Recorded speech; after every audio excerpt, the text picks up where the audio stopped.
Welcome. Schmalcom. Thanks for welcoming me.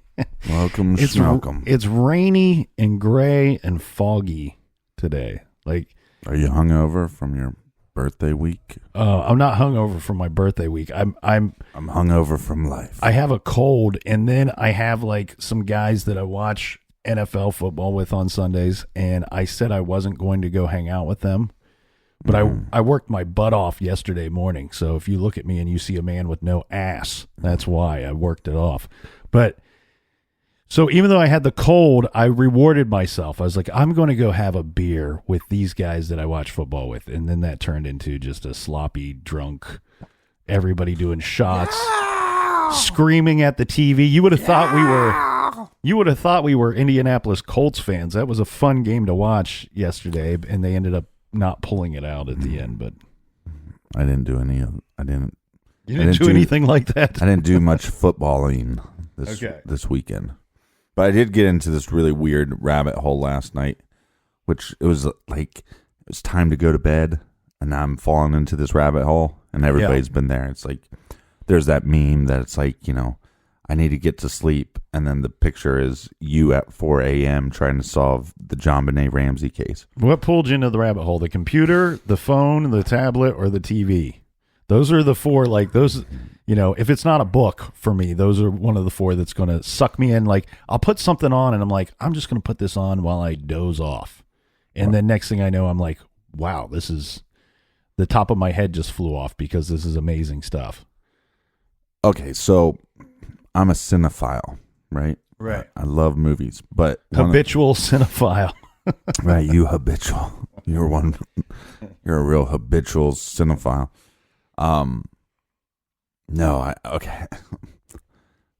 Okay, side note. So you probably don't know who these people are. I don't really know who they are, but it's a developing story, and I think it's going to be interesting depending on how it comes out. But there's these YouTube sensations, Jake Paul and Logan Paul. Oh, the Paul brothers. And somebody in the last week, a group of people hacked their father's accounts and started posting pornographic videos of him onto YouTube. Mm-hmm. And they, it was just as a joke, these hackers that wanted to see if they could hack this guy. He then makes a video saying, hey, come work for me. I'll pay you. Right? So they contact him, and it's basically just, he's doing anything he can to try to get these videos back. And then they released a message to the FBI saying that they believed that they had evidence that some of the girls that he was in these videos with or pictures with were underage, and they wanted to give the information to the FBI. So this is non-consensual sex and underage people? No. All the sex is consensual, but it doesn't matter if you're underage. Right. You don't have, if you're of a certain age, you can't consent. Right. And I always think what's funny is that I don't know much about these guys. I don't watch their videos. Their demographic is basically 8-year-olds. They do have proof of him going into 16-year-olds, 15-year-olds.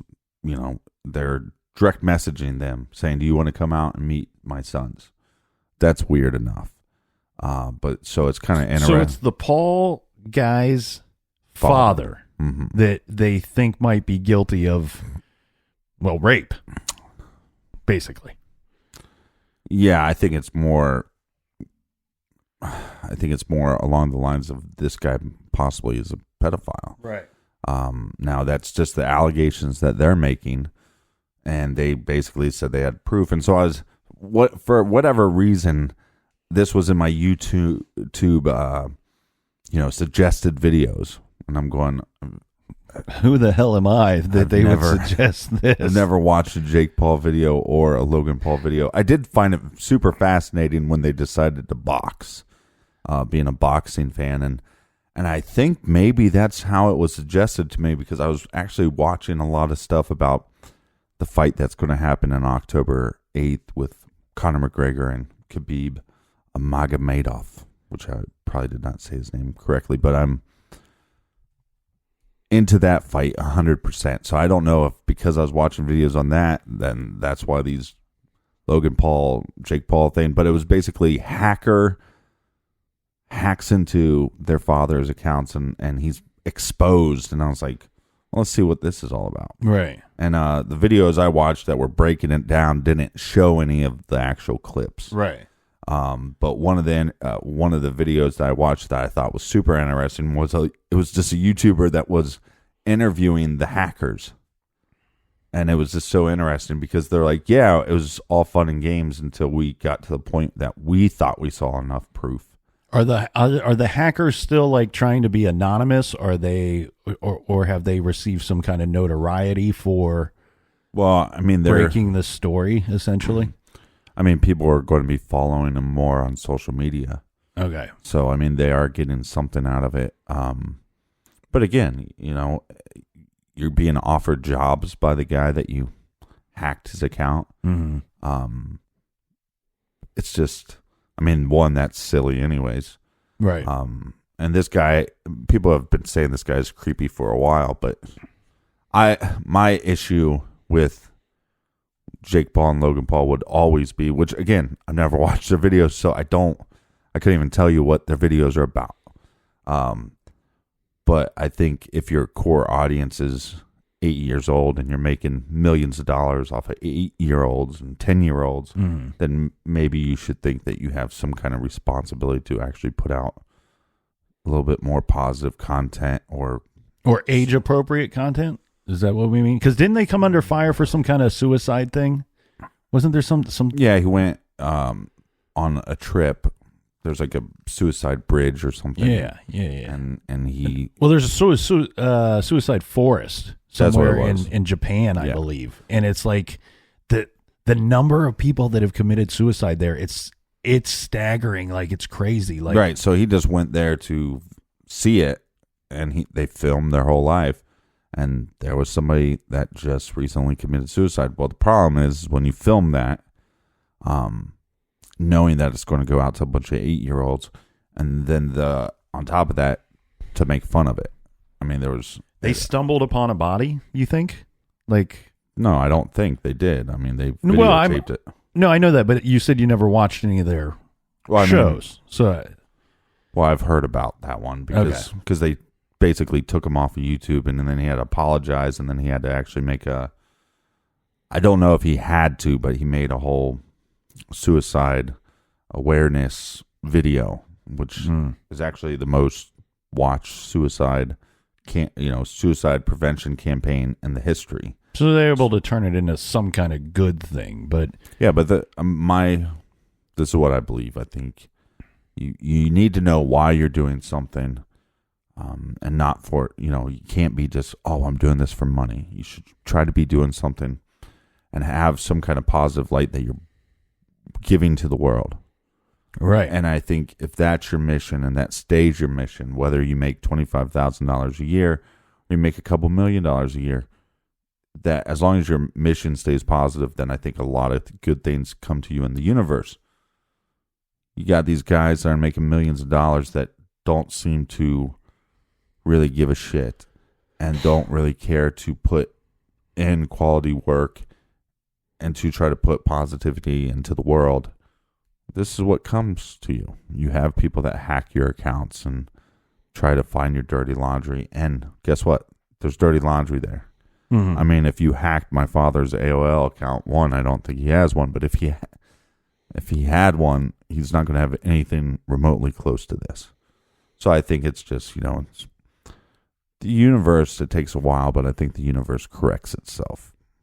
Well, and then that's two guys that have been given a great amount of notoriety, fame, and fortune for things that they do. But what they fail to realize is that along with that, they've been given great responsibility that they don't seem to have taken on. They've accepted the fame and the fortune.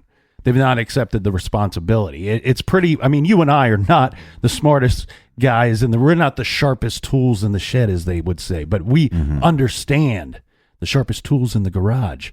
We understand that if your audience is 8, 9, 10-year-olds, it needs to be very PG 8, 9, 10-year-old. Well, I actually don't agree with that because as a creator, it's your job to create content. Sometimes that content is found by certain groups of people. Right. So they have, okay, I don't know much about them. I hear more about them from my nephews than I do anywhere else. But I think they got their start on Disney.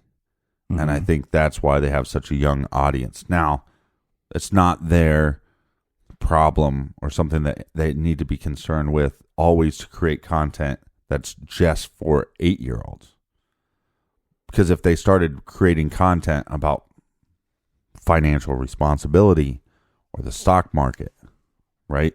Or being an entrepreneur, a bunch of 8-year-olds are probably going to tune out.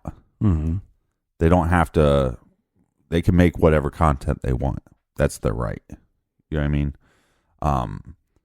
But on the other side of that, when you've been making content that's been geared towards 8-year-olds and 10-year-olds, and that's kind of your bread and butter, and you get to the point where you know that's how you're making your money, then maybe you need to reassess the situation.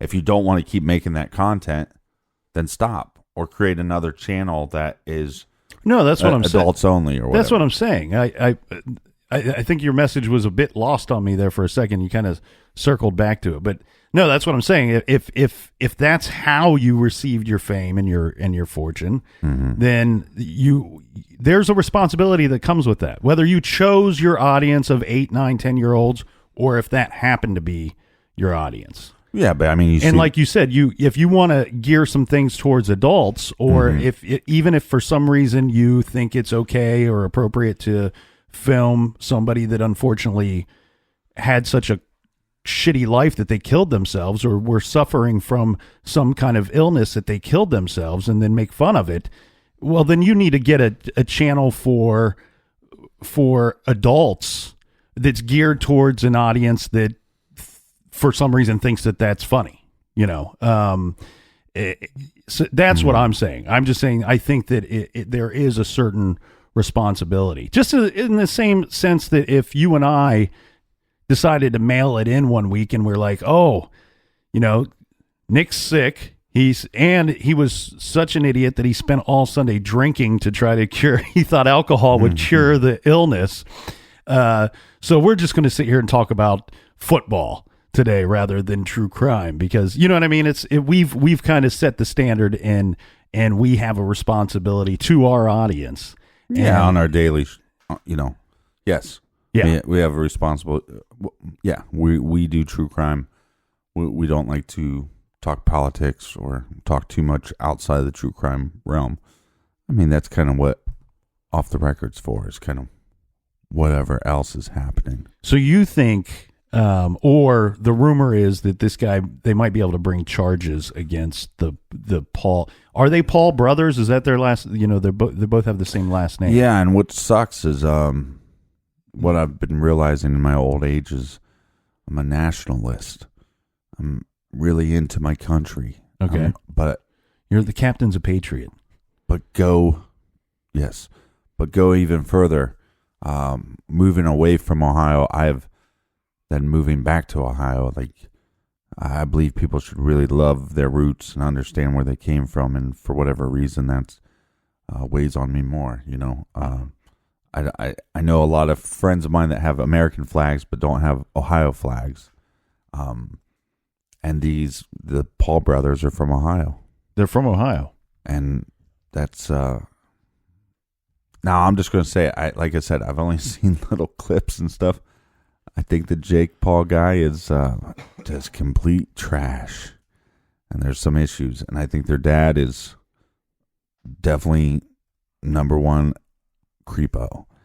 And I think the allegations being made from this hacker group is that they think they have enough information that they can give this to authorities and possibly that there's charges. That's the allegations they're making. I don't know it's YouTube. But the weird thing is I've seen just a couple little things about Logan Paul, which he's the one that filmed the guy that committed suicide.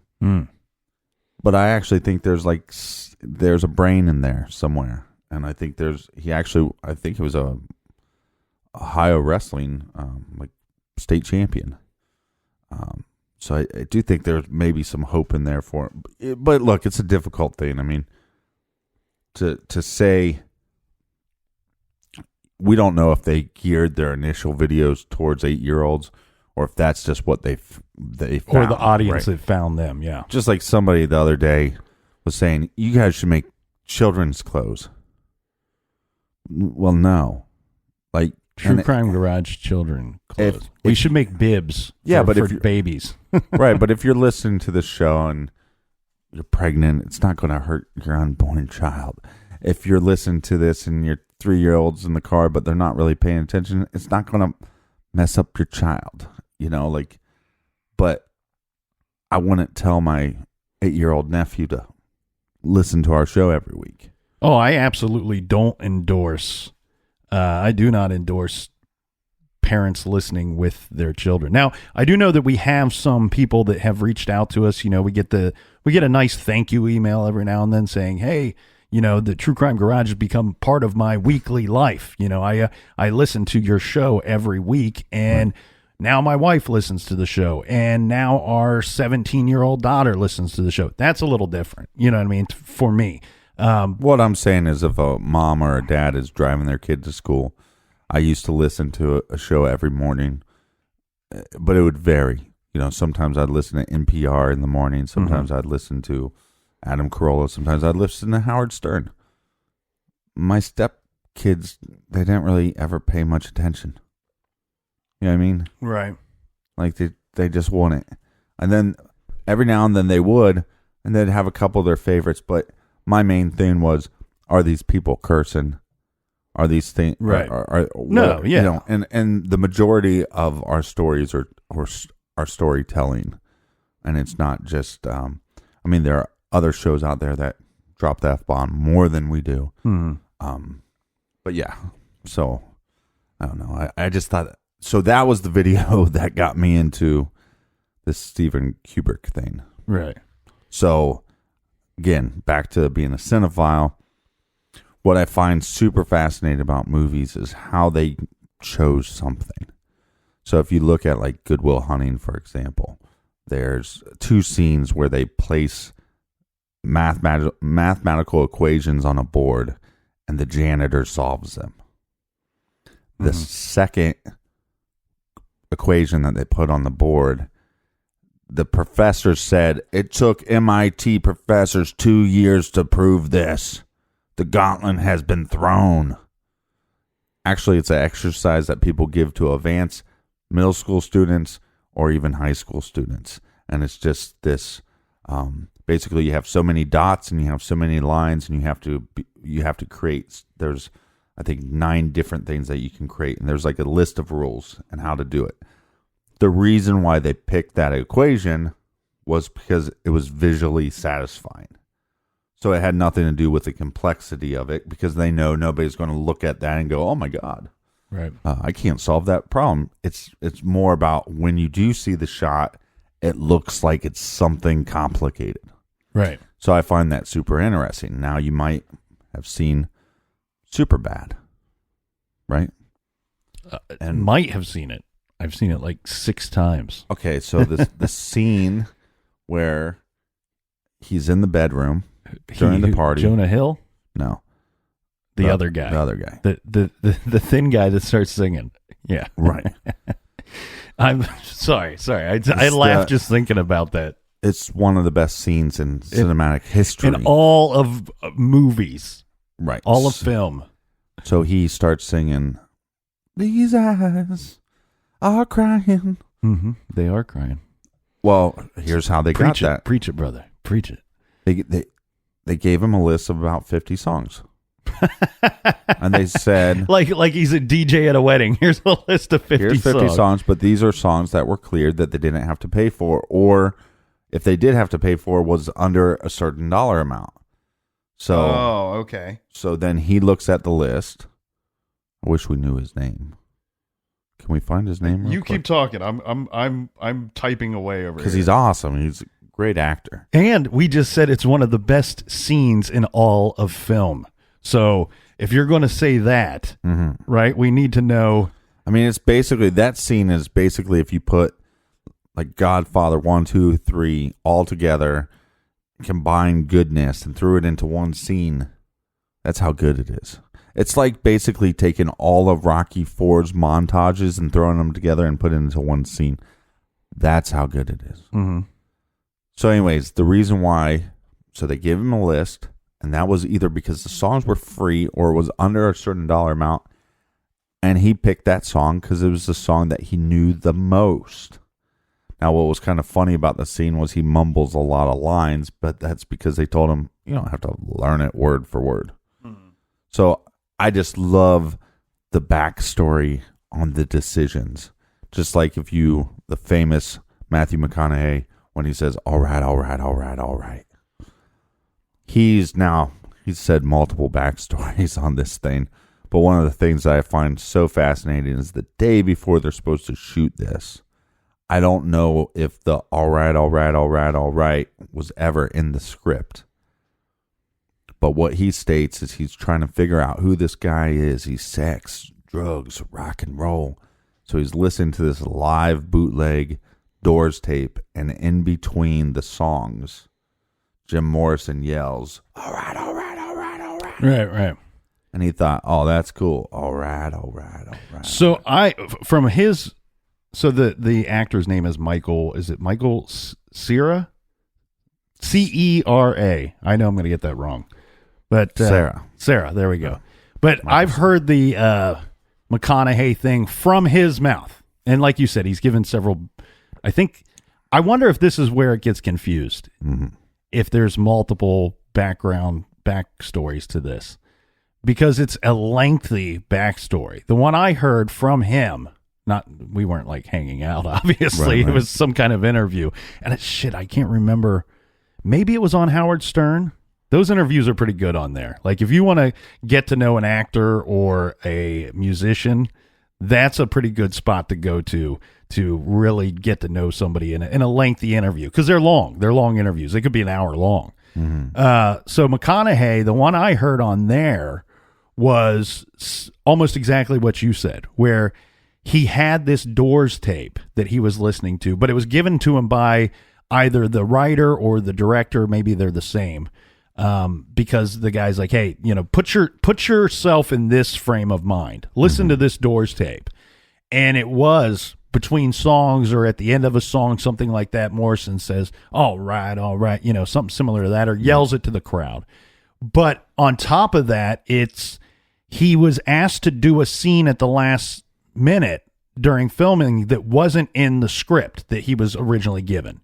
And he kind of panicked because he's a new actor. I don't know if he had been in more than one thing at that point. Because wasn't he in like a Texas Chainsaw Massacre movie? Like, wasn't that his big break?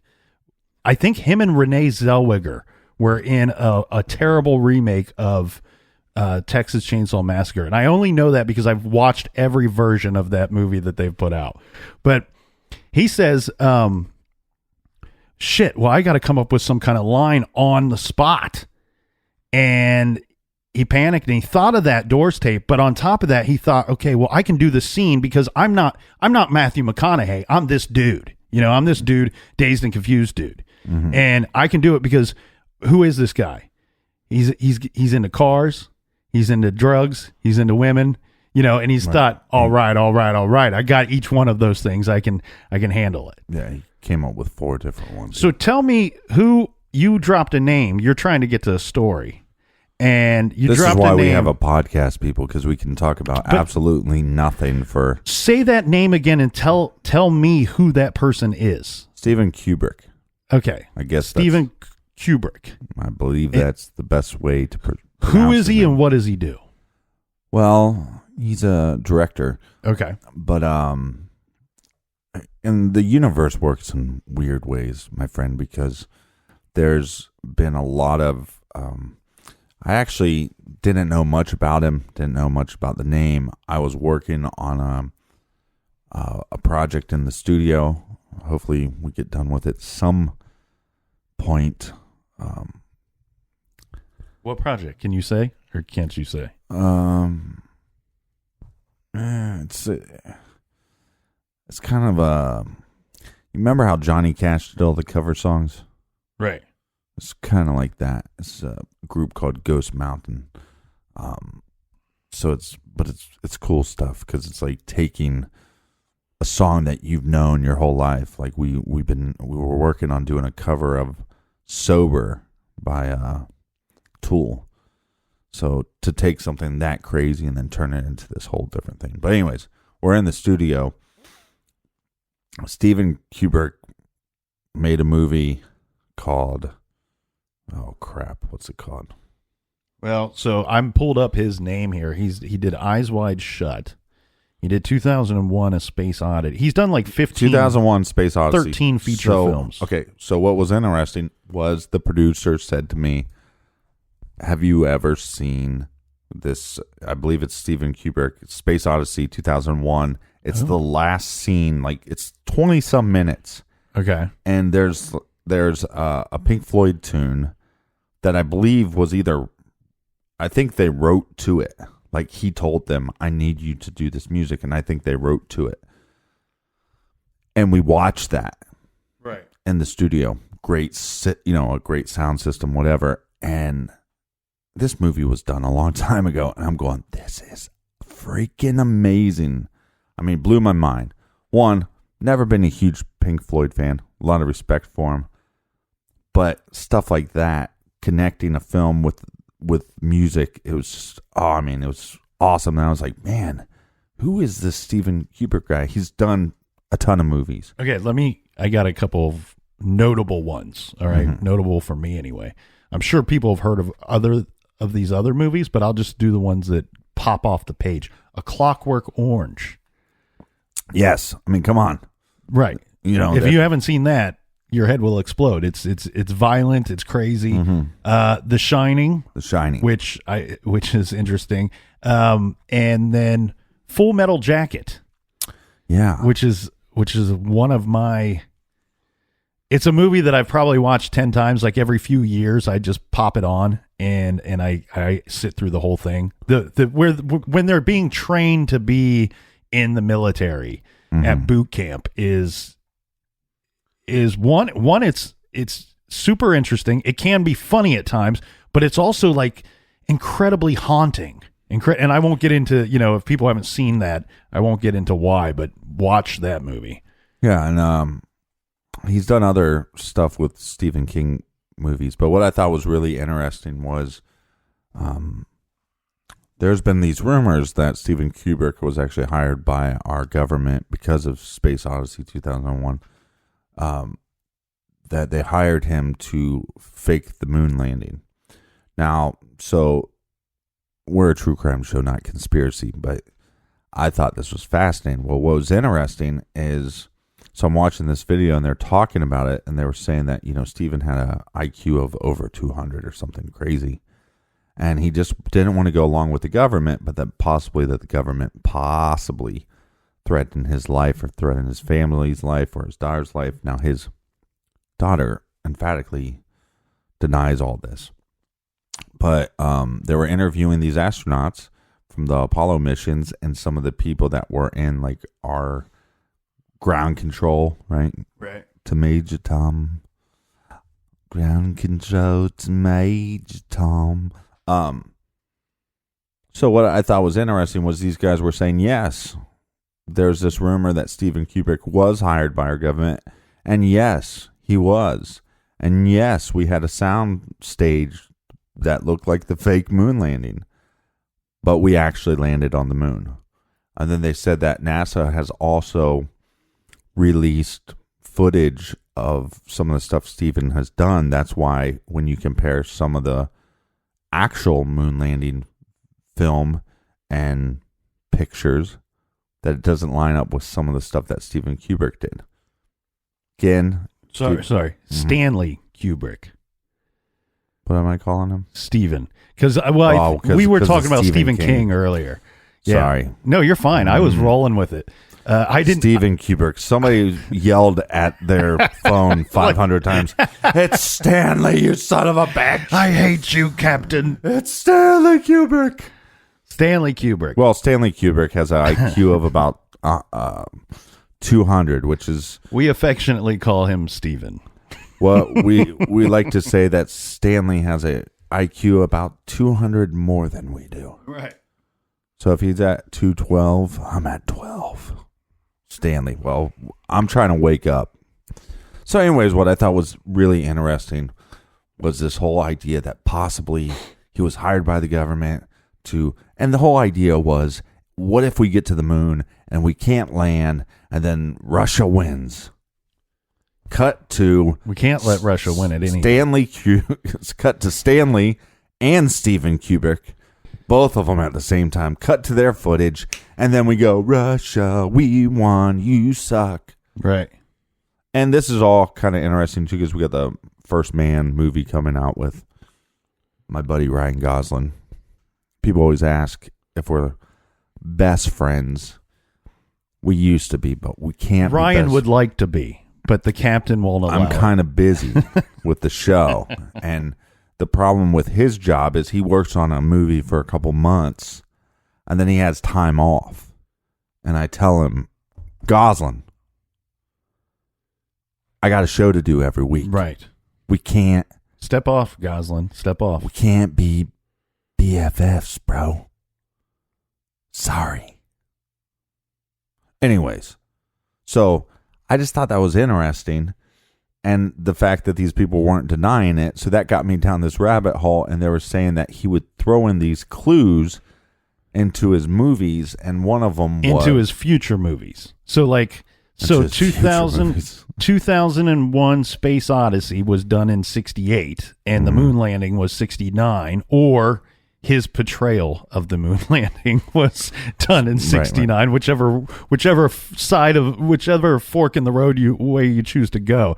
But you're saying movies that he did after that. Right. He's saying, hey, look, I'm going to drop a little clue that I was really up to confusing America. And film nerds and video games nerds would know that Stanley was dropping what we call in the biz Easter eggs. Yeah, I love a good Easter egg. Yeah, which is funny because we've been dropping Easter eggs for a long time, and some of the ways that you've been laying eggs for a long time. I've been laying eggs. Like the captain can lay golden eggs, but nobody's ever brought them to the attention. Like our logo, the way we number shows, the way we name shows, little stuff like that. But nobody's noticed. Nobody's even brought it up to my attention. I've been dropping Easter eggs on your heads, people, and nobody knows nothing. That's right. Anyways, so there's a famous scene in The Shining that is supposed to be called, it's called Room 237. And King, the rumor is King wanted it to be called Room 217. Is that right? Well, what we think? In the actual book, I believe it's called 217. Okay. And the reason why is because he has a book called 217, right? That I don't know, but as far as The Shining goes, I've read a bunch of... what's the movie with James Franco and Stephen King? What was that movie? I don't know. Look it up real quick. As far as Stephen King goes, I've read a bunch of his books, but I've not actually read The Shining. That's not one that I've read. I have seen the movie, the original movie, several times. Well, no, that's not it. That's the 11. Yeah, he's got 11, 22, 63. I kept on thinking, isn't there one with a room in it? So anyways, I believe the room number is supposed to be 217, and that somehow connects to other stories that kind of go in the Stephen King world. So Stanley, Stanley, we gotta get his name right. Yep. Kubrick. He changes it to 237. Tells Stephen King, well, the the hotel, they don't want me to call it 217 because they don't want this is a scary scene. And they don't want their guests to be so freaked out that they're like, yeah, we're not staying in 217. So we're changing it to 237. Well, supposedly the hotel that they shot The Shining at doesn't even have a 217. But Stephen King wouldn't know that because they just took his movie and they adopted it, right? Right. Or adapted it to screen. He's not there. He doesn't know. He can't check. And a lot of people believe that he calls it 237 because the distance, or at that time, the known distance from the Earth to the moon was roughly 237,000 miles. And that he did that as kind of a tip of the hat. And there's also a scene in The Shining where a kid is wearing an Apollo shirt and he like lifts up and it's supposed to be kind of like a representation of the moon landing. But I just thought, but what was so interesting about it was normally you hear some kind of cuckoo cockamamie story, and to have these astronauts and these scientists and these other people back it up as if it was no big deal. Right. Oh yeah, he did this. Oh yeah, we made him do that.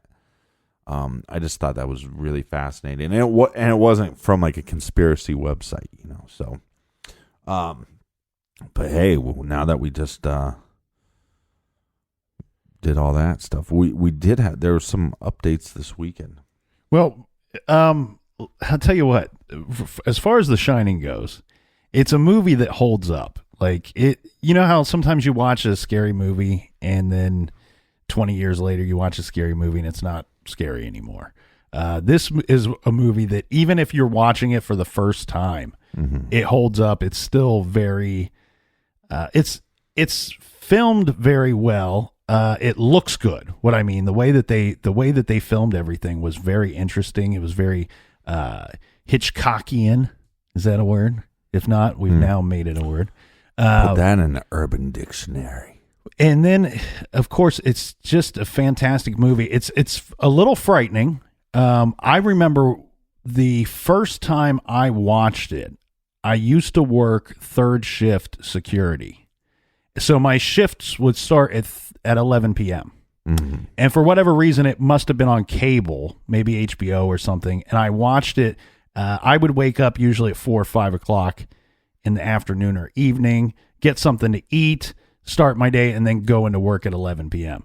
So I'm eating dinner and I watch The Shining. I watch it from start to finish, and then I'm going to go in and work my security job after dark. This is not a well thought out plan, but I'm an adult and I thought, I didn't think anything of it at the time. I arrived to my shift. Now, mind you, The Shining is basically, it's about a man, his wife, and his child alone in this giant hotel that they're going to close for the winter, that he's supposed to be caretaking, watching over the grounds during the winter time, right? So the whole general idea is it's 3 people alone in this big building. Well, where I worked security was a giant building. It was a 28-story building. And I like to be a security guard of a big parking lot. There was no like businesses around there. There was no like residents around there. There was nothing around the immediate area. Okay, so the building itself, while we did have occupants in there that lived there because they were high-rise condos, there was nobody there was a basement level, a lobby level, and then there were 3 levels above me. I'm sorry. So for 5 levels of this big building, there's nobody else there. And I worked with 2 other guys. So we would roll a 3-man security shift for the overnight security. That night, one of the guys was on vacation. No big deal. Sometimes we would roll just 2. I show up. The other guy that wasn't on vacation, he called off sick. So I watched The Shining, and then I showed up to work my third shift security job basically in a big building all by myself. Yeah. And Call for backup. There is no backup. so I'm like making my rounds. You have to make rounds and walk hallways and go outside and stuff like that.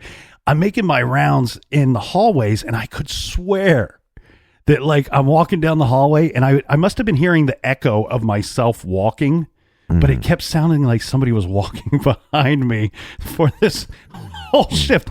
And the thing is, thank God nobody had any reason to watch the security cameras that the next day or the archived footage of that, because they would have seen a grown man walking the hallways by himself, constantly turning around as fast as he can to catch the person that's walking behind him that keeps magically disappearing every time I turn around. Let me do a reenactment. This is Nick, third shift security guard. He stops. The man behind me stops.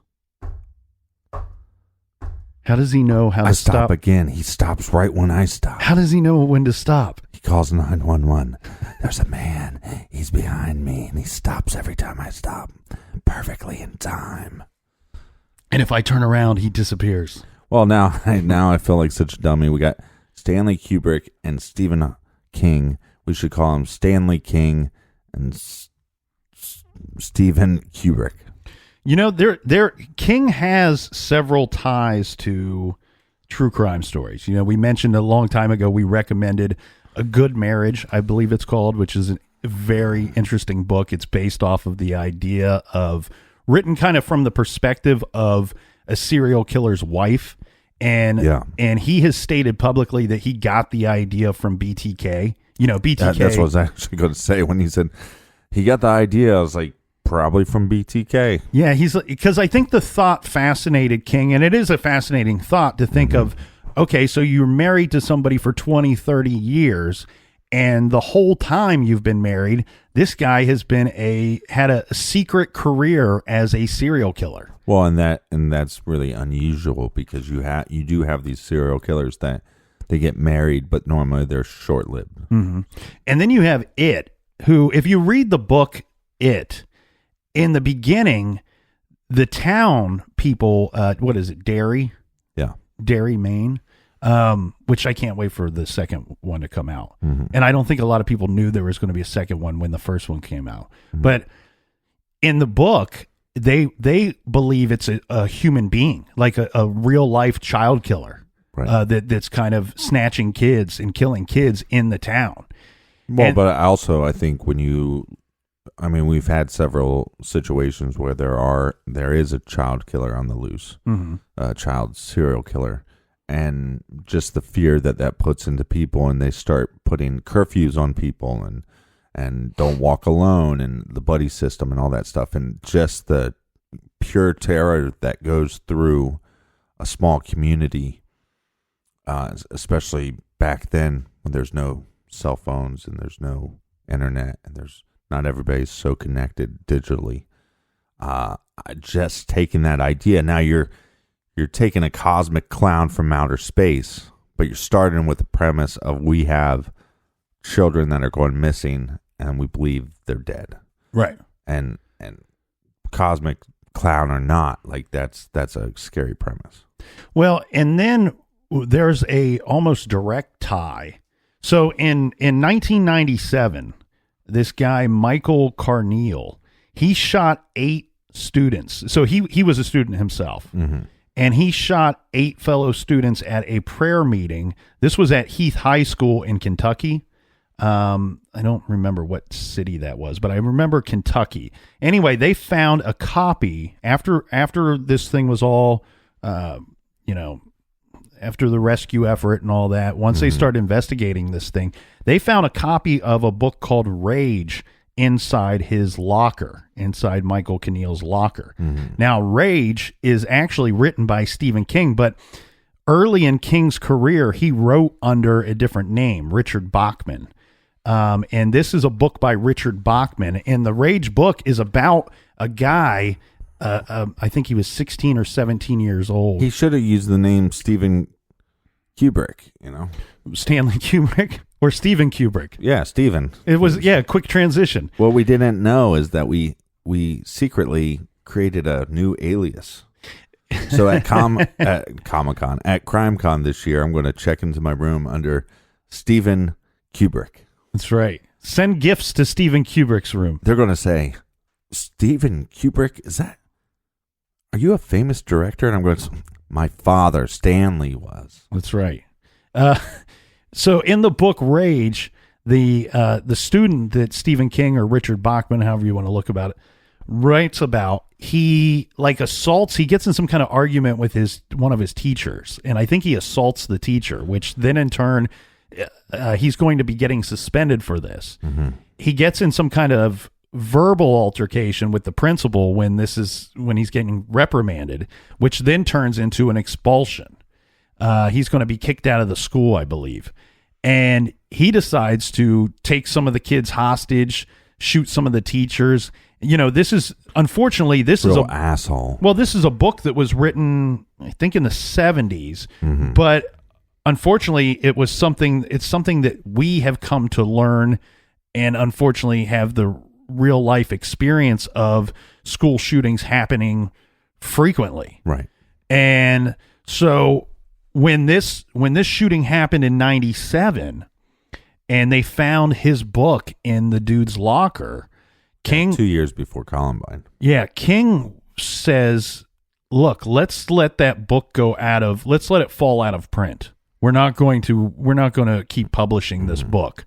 I don't know if this book inspired this kid to do this, but I'm going to err on the side of caution, and we're not going to inspire anybody else." And I think if King had his way, that if you could magically collect all those books, I think he would do that. But obviously, that's impossible. So yeah, well, but it's interesting though too, because there are several crimes that people think were directly influenced from reading a novel. Mm-hmm.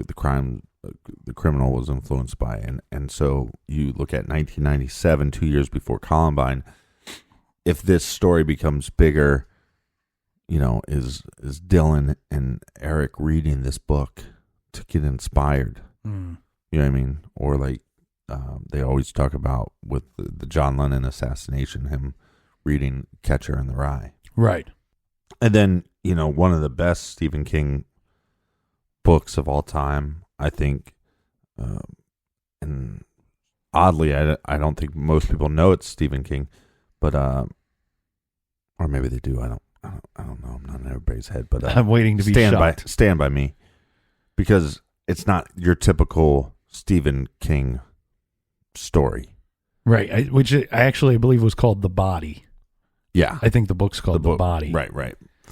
Which then is adapted to Stand by Me. But every time I think about that, if I'm going just like searching the internet, anytime I see a picture of just like the Stand by Me guys, I always kind of wonder, because we've been talking so much about West Memphis 3 lately, and the boys are trying to convince Vicky Hutchinson to let her son Aaron go with them to somewhere.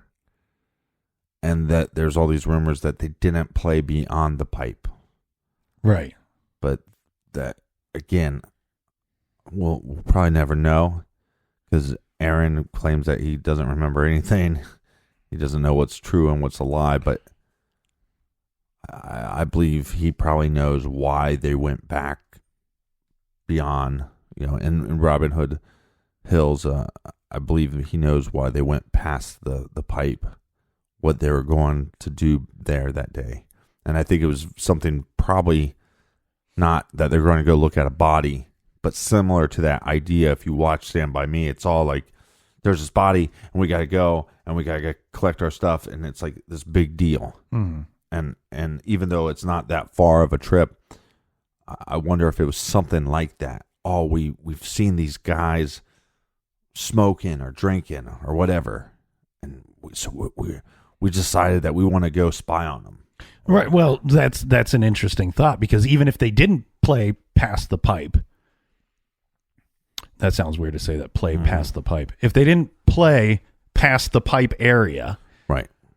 What if they're playing in that general vicinity and something catches their eye off in the distance a bit, and they're like, well, let's go check it out. Or there's people over there. Like you said, let's go.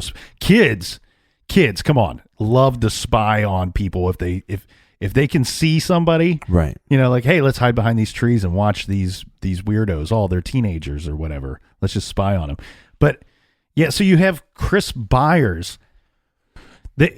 One thing very interesting about that is Chris Byers was supposedly claimed to some of his friends of his age group of 8 years old that he had some kind of fort that they had built in Robin Hood Hills. Right.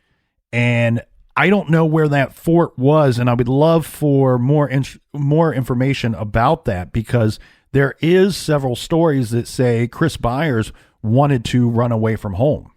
And his plan was to run away from home, and he had told some of the other kids that he was going to run away from home and live in his fort that he built in Robin Hood Hills.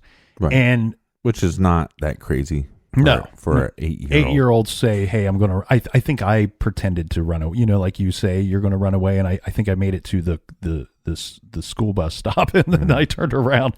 But so the way that I remember this story, Captain, is that Michael Moore had played with Chris Byers more than Stevie Branch did. That him and Moore were closer, that they were really tight friends.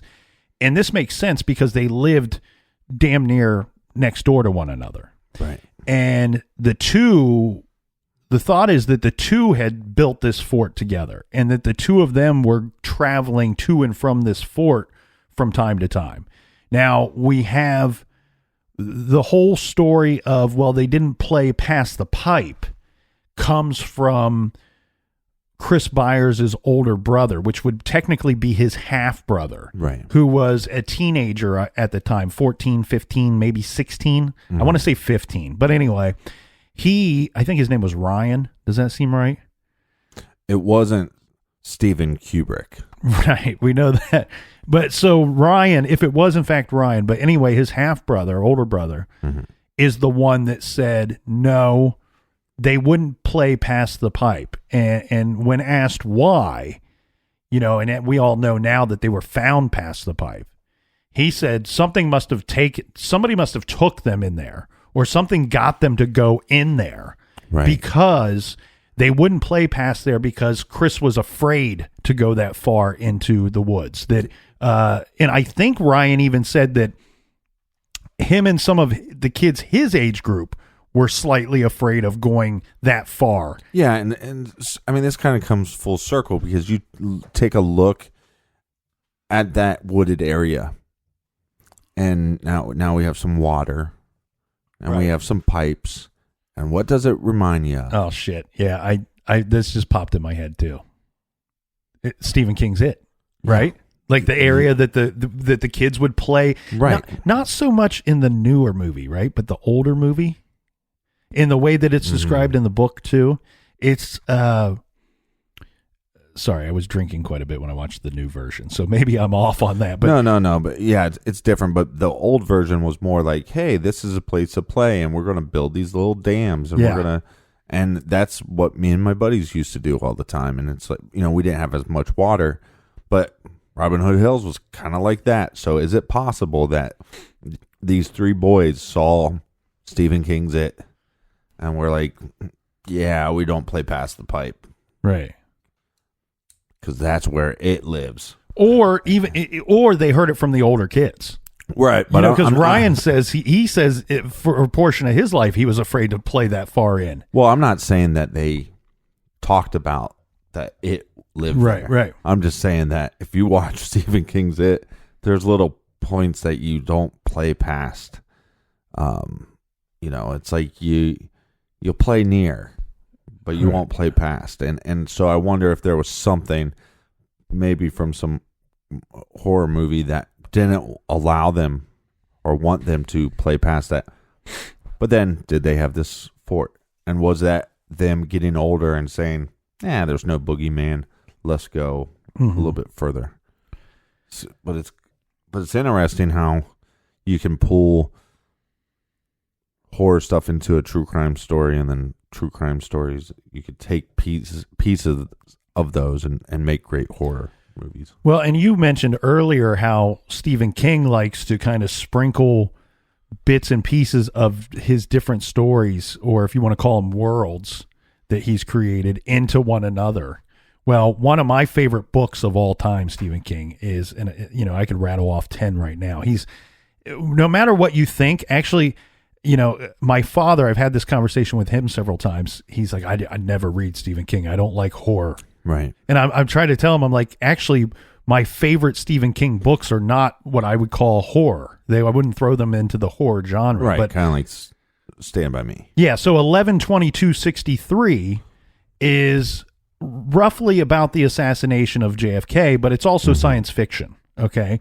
But in the book, 11/22/63, I think his name is Jake Epping, or George Epping is the main character. He actually has two names in the book, so it's confusing.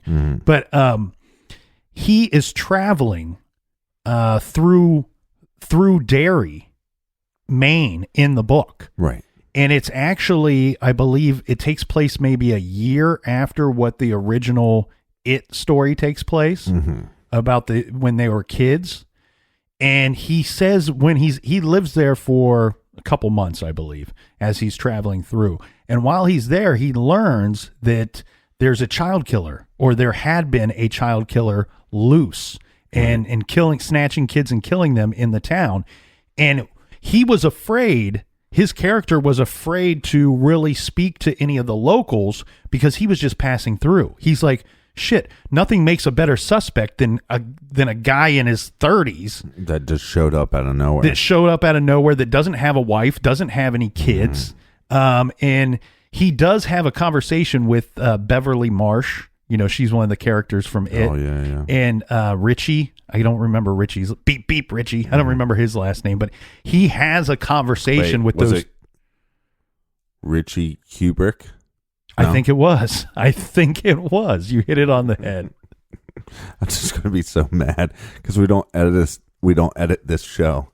So it's like, if it was the other show, we'd go back and fix it. Old Steven Kubrick.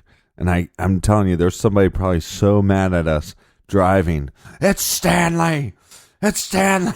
You know what's funny? And maybe we should. This might be a shirt idea, but Steven Kubrick. So the Zodiac, when the Zodiac was loose and was threatening to kill more people, there was a guy named Paul Avery who was writing about the Zodiac in the newspapers, and he was writing theories. And I think at one point he says, I think Paul Avery might have said that he believed the Zodiac killer was homosexual, which, forgive me, but I'm just relaying a story. But back then could have been taken as some kind of insult. Right. This is the late 60s, early 70s. So Paul Avery writes something like that, and then the general public is like, holy shit, the Zodiac killer is going to kill Paul Avery now. So everybody started wearing buttons and shirts that said, I'm not Paul Avery, including Paul Avery. He's walking around wearing a shirt that says, I'm not Paul Avery. We could have True Crime Garage shirts that say, I'm not Steven Kubrick. Yeah, I'm not Steven Kubrick. Or I am Steven Kubrick. Yeah, I am not Steven Kubrick. I am Steven Kubrick. It's Stanley, you son of a bitch. It's Stanley. Real quick, I got to put this out there. I've been getting a lot. I have not been able to watch it yet. I haven't had the time. The series that came out about Cold Case Cameron and Ed Edwards. Oh, that's out already? It's Me, or It Was Me, whatever they ended up calling it? They didn't call it the same as the book. Okay. Which I don't know why you didn't. Because you know that they use Cold Case Cameron for the whole documentary. Right. Don't call it the same as the book. How about you do? And how about you stop being such a turd bag? Okay. So all these people want us to... But we don't know, in fairness, we don't know whose idea that was to not call it that. No. What I mean by not being such a turd bag is stop coming up with shit that just doesn't make any sense anymore. So... This is coming full circle. So a lot of people have been asking us to talk about Ed Edwards. Oh, God, yeah. And we tried one time. We started recording an episode. The problem is when Cold Case Cameron says that he's involved in every single case, gives you 0 to 2 pieces of evidence. Well, what's weird is, some cases he might present several pieces of evidence, let's say, or several coincidences. Mm-hmm. And then other cases, it's so damn loose. It's like, well, the house was set on fire. Well, Ed Edwards liked to burn things. Well, okay, I have a fireplace at my house. That doesn't mean that I'm an arsonist, Right. Or the person that was charged with the crime also likes to burn things. What would have been great, what would have been smarter for him, I think, and maybe even more convincing, would have been to pick some of the stronger cases where you might be able to make a stronger case that Ed Edwards was, in fact, the perpetrator of an unsolved crime or a solved crime that somebody else got blamed for. Pick 1 or 2 of those and really give a deep dive into it rather than picking. It seemed like, look, in fairness to Cameron, I've not read the entire book. I've read portions of the book. I threw the book out because it was like you said, any case that seemed to be unsolved in the United States from this period to that period, he presents a case, a story that Ed Edwards did it. Right. Perfect example is when Making a Murderer came out. At some point, there was a man that had an oddly shaped man. I like what you said. And he was in the courtroom. And Ed Edwards, not Ed Edwards, Cold Case Cameron's, I think it was his daughter or somebody was actually watching a clip and was like, Dad, come in here. That's Ed Edwards.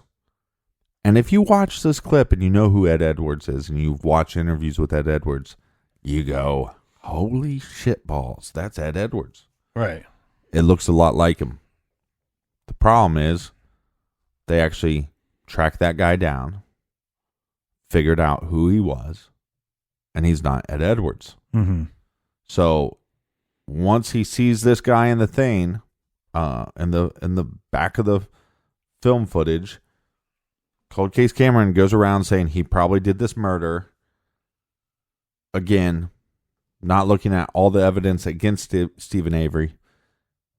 Look, and if you're for or against Stephen Avery, you're either, hey, Stephen did this, or there's a police conspiracy, and that has nothing to do with Ed Edwards. So this guy sees one clip and then decides that Ed Edwards is the person that committed these crimes. Again, proven false. We know for a fact that the guy that's in that footage is not Ed Edwards.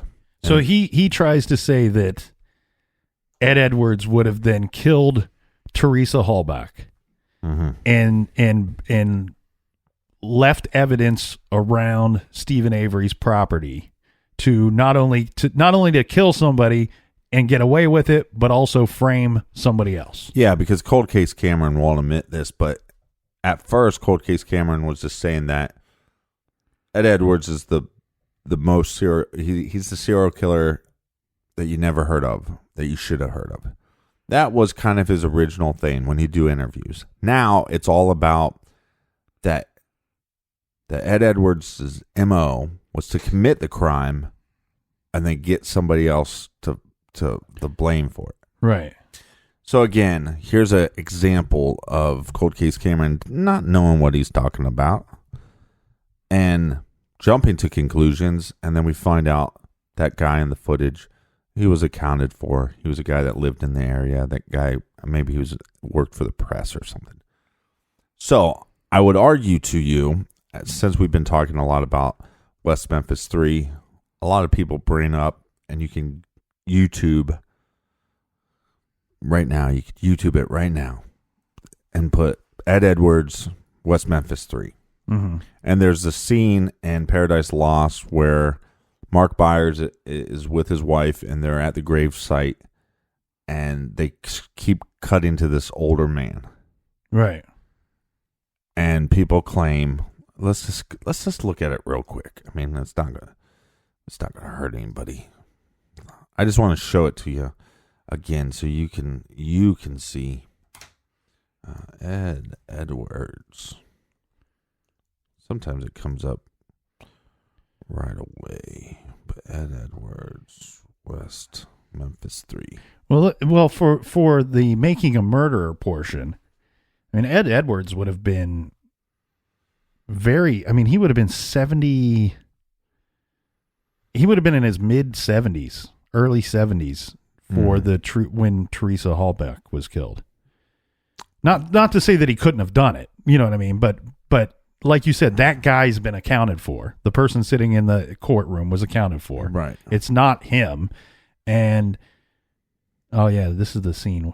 So here's Mark Byers, and he's at the cemetery of his son or wife. Oh, it's of his son, and his wife is still alive at this time. He's taking Polaroids.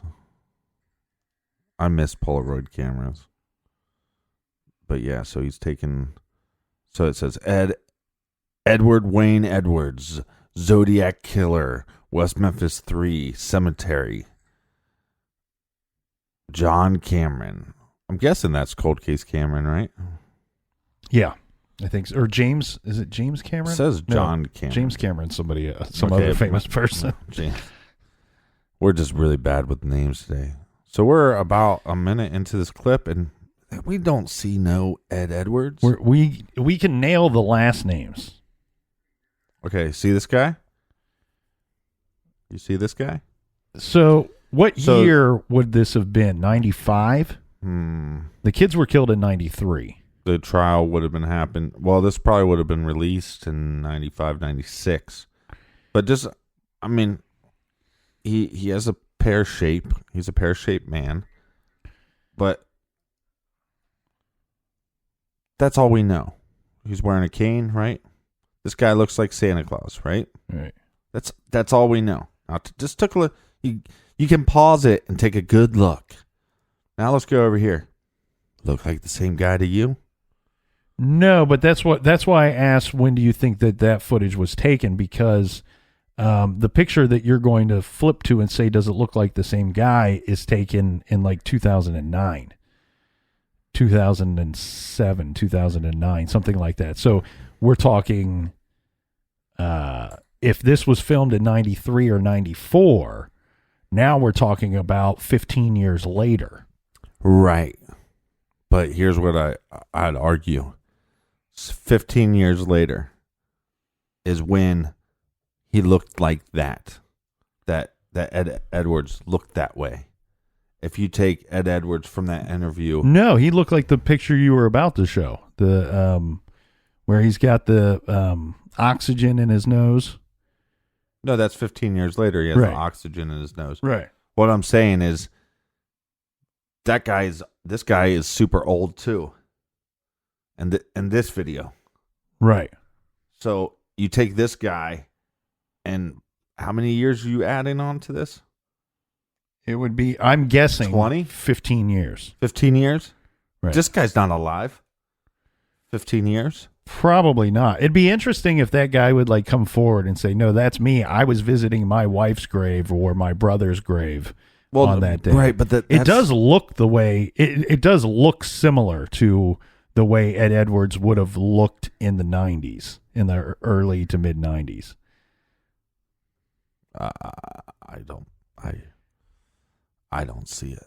You don't see it? No. Overweight man with a white beard? Let's just pull it up. They're both overweight white men with white beards. No, I get that idea. But come on. Every white guy looks the same?